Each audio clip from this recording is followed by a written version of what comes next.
Et donc, du coup, ce serait quoi pour toi pour qu'une personne ose prendre des risques? Ce serait quoi qu'il lui faudrait qu'elle développe éventuellement? Alors, moi personnellement, il y a vraiment ce côté l'aversion aux pertes. C'est-à-dire, si tu fais en sorte que les gens aient moins peur de l'échec, tout de suite tu encourages la prise de risque. À l'école, on t'apprend une aversion aux pertes qu'on a naturellement. Les humains ont naturellement une aversion aux pertes. Il y a certains humains qui naissent avec une moins grande sensibilité aux pertes. Mais à l'école, on t'apprend l'aversion aux pertes. En particulier en France, on t'apprend qu'il vaut mieux rien faire que de foirer. Et tu vois que les notes négatives, à une époque, on filait des notes négatives. Encore aujourd'hui, tu as des gens qui donnent des notes négatives. Ça te dit quoi la note négative comme message? Ça te dit t'aurais mieux fait de rien faire. T'aurais mieux fait de même pas essayer. Cette mentalité du n'essaye même pas, c'est la première chose à désinstaller pour encourager la prise de risque. Quand on se casse la figure, on repart, on recommence. C'est ce que disait Steve Jobs pour la Silicon Valley. Ce niveau, tu vois, Elon Musk, le nombre de fusées qui ont explosé. Mais en France, il a mis son propre argent pour que ça fonctionne. Mais oui, il a mis son propre pognon. Enfin, je veux dire, en France, c'est impensable. En France, c'est impensable. Tu aurais une brochette d'universitaires qui n'ont jamais pris le moindre risque de leur vie, qui auraient dit, mais regardez, ces fusées explosent, ça prouve bien que c'est un rigolo. Aujourd'hui, la famille d'Elon Musk a peur que les Russes l'assassinent.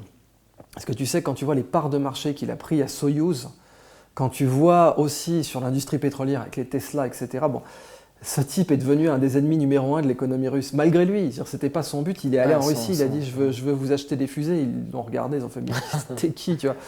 Donc non, en France, on ne peut absolument pas avoir un Elon Musk parce qu'il aurait été noyé sous 3 couches de ce qu'on appelle dans le dictionnaire d'Oxford, Furor Academicus, ça porte un nom depuis le XIIIe siècle. Ça qui est marrant, c'est que déjà à l'époque, tu sais, le mouvement scolastique au Moyen-Âge, avec des gens qui résonnaient comme des tambours, etc., déjà c'était écrit dans le Oxford, ce qu'allait devenir le Oxford English Dictionary, Furor Academicus. C'est même la raison pour laquelle Cambridge a été créé. D'ailleurs, c'était des universitaires d'Oxford qui avaient été chassés, les mecs avaient été bannis, et ils ont créé l'université de Cambridge, qui aujourd'hui est devant Oxford. Donc, on a eu notre période de prise de risque en Europe. On pourrait la revoir. La France, par exemple, a eu Suez, qui était vraiment l'époque du canal de Suez, c'est l'époque de la mentalité Jules Verne, c'est l'époque où la France risque tout, c'est la plus grande période d'exploration sur le plan de l'histoire de France. Et ensuite, la France se rate sur Panama, Ferdinand de Lesseps ruiné, à moitié fou, etc. T'as la Première Guerre mondiale, t'as les gueules cassées, c'est fini, on ne prendra plus jamais de risque à partir de là.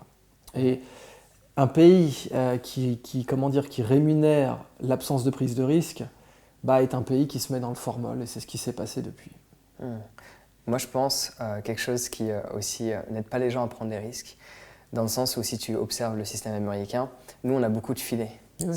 Ça veut dire, bon, les gens, ils en sont contents, mais chômage, RSA, ça dépend quel etc. filet, parce que tu vois, d'un côté, si quelqu'un foire, il est banni, c'est l'anathème, quoi. Tu as des gens qui vont reparler de ça et qui vont te le ressouligner pendant des années, alors que tu regardes le cas américain, les gens foirent, ils recommencent, le patron de LinkedIn, le patron de Salesforce, tous ces gens qui ont été interdits bancaires, le patron de Zenefits qui avait un cancer des testicules, qui a raté plusieurs jobs, Jack Ma, putain.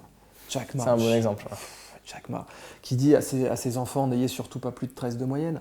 Si vous avez plus de 13 de moyenne, vous êtes en train de mettre tous vos œufs dans le même panier, bande d'imbéciles. Le monde académique, il est en train de mourir. Le monde universitaire est en crise à l'échelle mondiale.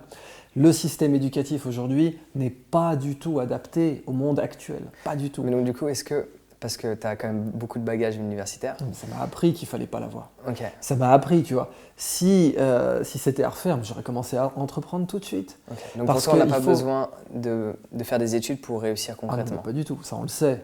Mais on le sait depuis Léonard de Vinci.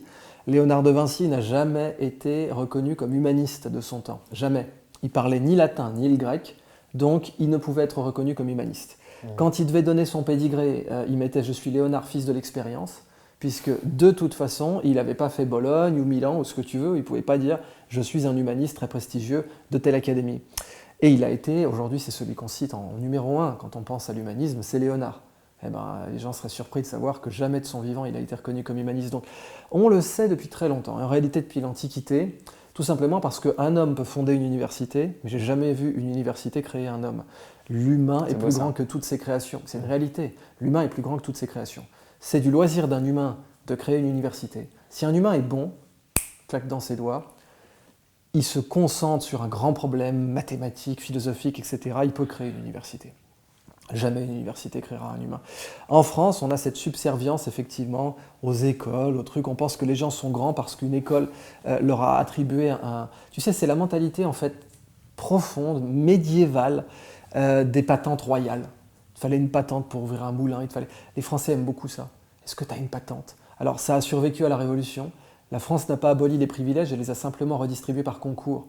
Donc les patentes sont toujours là. Tu avais quelqu'un qui pouvait contrôler, je crois que j'exagère même pas, le calibre des navets dans l'Ancien Régime. Alors t'achetais une charge royale de contrôleur des calibres des navets. Bon, peut-être combien t'en as aujourd'hui des contrôleurs de bidule chouette de 2e classe, de 1re classe? C'est plus le roi qui délivre ses titres, mais c'est la même chose.